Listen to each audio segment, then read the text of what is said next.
أعوذ بالله من الشيطان الرجيم بسم الله الرحمن الرحيم الله لا إله إلا هو الحي القيوم الصلاة والسلام على رسوله الكريم صلی اللہ علیہ وآلہ وسلم. خواتین و حضرات، نظام فطرت یا فطرت کا قانون ان قوانین کے اوپر مشتمل ہے جس کے تحت یہ تمام نظام کائنات آپ کے سامنے رواں دواں ایک سمت سے دوسری سمت جاتا نظر آتا ہے. موسموں کا بدلنا، زمین کی کشش ثقل، سیاروں کے مابین کشش ثقل، آسمان سے بارش کا اترنا، یہ تمام نظام فطرت میں مظاہر فطرت کہلاتے ہیں، فطرت کے مظہر کہلاتے ہیں، دی ڈسکلوجر آف نیچر.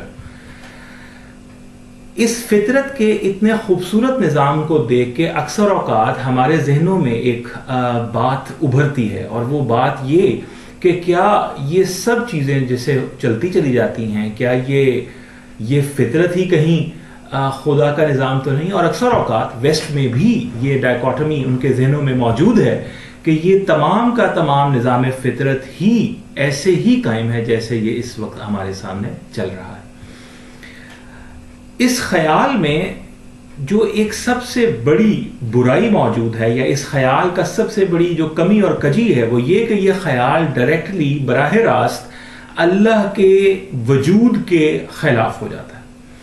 جب انسان تمام نظام فطرت کو ہی، تمام قانون فطرت کو ہی خدا سمجھنے لگے، اور وہ یہ سمجھے کہ یہ زمانہ جوں کا توں جیسے چل رہا ہے ویسے ہی چلتا رہا ہے اور ویسے ہی چلتا رہے گا، تو اس خیال سے خدا کے تصور پر گہری چوٹ آتی، اور اکثر اوقات انسان اللہ سے اوپر ایمان کی دولت سے محروم ہو جاتا ہے. سوال یہ پیدا ہوتا ہے کہ کیا نظام فطرت یا قوانین فطرت خلاف خدا کھڑے ہو سکتے ہیں؟ کیا یہ ایک ویلڈ آرگیومنٹ ہے جو قبول کیا جا سکتا ہے؟ تو اس کا جواب نفی میں ہے، اور اس کی وجہ یہ کہ قوانین فطرت یا نظام فطرت میں ایک خاص ڈائریکشن ہے، ایک خاص سمت ہے، ایک خاص جہت ہے. ایک طرف سے شروع ہوتے ہیں اور دوسری طرف کو جاتے ہیں، ایک سمت سے شروع ہوتے ہیں اور دوسری سمت کو جاتے ہیں، ایک طرح سے شروع ہوتے ہیں اور اسی طرح پر ختم ہوتے ہیں، ایک طرز پر چلتے ہیں اور اس طرز کو قائم رکھتے ہیں. اسی کو نظام فطرت کہتے ہیں. لیکن ہم نے یہ دیکھا کہ اس نظام فطرت میں اکثر اوقات وہ نظام فطرت الٹتا نظر آتا ہے. بارش ہو، زمین کی زرخیزی ہو تو انسان اسے نظام فطرت کہتا ہے، لیکن اگر وہ بارش بڑھ جائے، بڑھ کر سیلاب بن جائے تو انسان اس کو فطرت کا انتقام کہتا ہے. اگر زمین کی کشش ثقل برقرار رہے اور تمام امور انسان کی توقع کے مطابق چلتے رہیں تو انسان اسے نظام فطرت کہتا ہے. لیکن اگر زمین کی کشش ثقل یا زمین کے کچھ معاملات زلزلے کی طرف جاتے نظر آئیں اور وہ کیفیت پیدا ہو جائے اذا زلزلت الارض زلزالہا، کہ جس وقت زمین کو زلزلوں سے ہلایا جائے گا اور زمین ہلنے لگے، تو انسان کلمہ پڑھتا ہوا گھر سے باہر نکلتا اللہ کو یاد کرتا نظر آتا ہے. یا اگر اللہ کو نہیں بھی مانتا تو کم از کم یہ ضرور کہتا ہے او مائی گاڈ یہ کیا ہو گیا.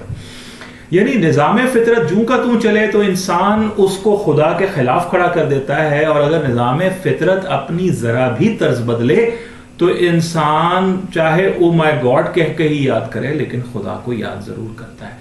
خواتین و حضرات، دراصل نظام فطرت وہ نظام ہے، وہ قوانین ہے جس کے تحت بنیادی طور پہ کائنات چلتی ہے. لیکن اکثر اوقات ہم یہ دیکھتے ہیں کہ وہ کائناتی نظام فطرت کے وہ قوانین الٹ پلٹ ہو جاتے ہیں. یہ الٹ پلٹ جب ہوتے ہیں، یہیں سے صفات الہیہ کے وہ مظاہر شروع ہوتے ہیں جس پر ایمان لا کے ہم ذات خداوند کا ادراک اور فہم حاصل کرتے ہیں. مثال کے طور پہ اگر ہم خدا کے ناموں کو، جو صفاتی نام ہیں، ان کو غور کریں تو تمام طرح کے مظاہر قدرت کو ہم اللہ کے ان صفاتی ناموں سے ضرور ایٹریبیوٹ کر پائیں گے کہ وہی قادر ہے اور وہی مقتدر. اب القادر جو ہوگا وہ سیلاب لانے پر بھی قادر ہے اور بارش برسانے پر بھی، وہ کشش ثقل کو برقرار رکھنے پر بھی قادر ہے اور زلزلہ لانے پر بھی. تو ہم اسے اللہ کی طرف لوٹا دیں گے یہ صفت بیان کر کے.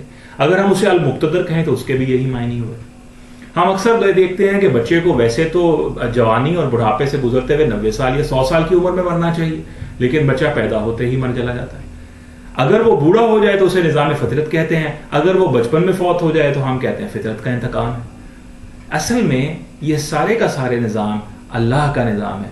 بچے کا پیدا ہونا اس الہی صفت کی تحت ہے جو اللہ کا صفاتی نعم ہے، اس کا جوانی اور بڑھاپے کو میں قائم رہنا اس زندگی کو، اسے وہ القیوم کی صفت ہے اللہ کی جس کے ساتھ ہم اسے ایٹریبیوٹ کرتے ہیں. وہی المحیی ہے، وہی المعید ہے، وہی الممیت ہے. موت بھی وہی دیتا ہے، دوبارہ پیدا بھی وہی کرتا ہے، پہلی بار پیدا بھی وہی کرتا ہے. قادر بھی وہی ہے، مقتدر بھی وہی ہے، حی بھی وہی ہے، قیوم بھی وہی ہے، مالک بھی وہی ہے، قدوس بھی وہی، الجبار بھی وہی، القہار بھی وہی. خواتین و حضرات، اس ویڈیو کا ایک بنیادی مقصد یہی تھا کہ آپ کو یہ روشناس کروایا جائے، اس چیز کا ادراک مہیا کرنے کی ایک ادنا سی کوشش کی جائے کہ نظام فطرت خدا کے خلاف نہیں کھڑا ہو سکتا، کیونکہ نظام فطرت خود کچھ قوانین کے تحت چلتا ہے، اور وہ قوانین بنانے والی بھی کوئی غیب ذات ہے، اور ان قوانین کو توڑنے والی بھی کوئی غیب ذات ہے، اور اسی غیب ذات کو ماننے کو اللہ تعالیٰ نے ہمیں حکم دیا ہے، جس پہ اللہ نے قرآن کے آغاز میں فرمایا الذین یؤمنون بالغیب، اے ایمان والو غیب پر ایمان لاؤ. چاہے اچھا ہو وہ بھی غیب کو ایٹریبیوٹ کرو، برا ہو تو وہ بھی کسی غیب ذات کو ایٹریبیوٹ کرو، اور اسی غیب ذات کو جو اس پر قادر و مقتدر ہو اسی کو خدا کہتے ہیں. وآخر دعوانا ان الحمد للہ رب العالمین.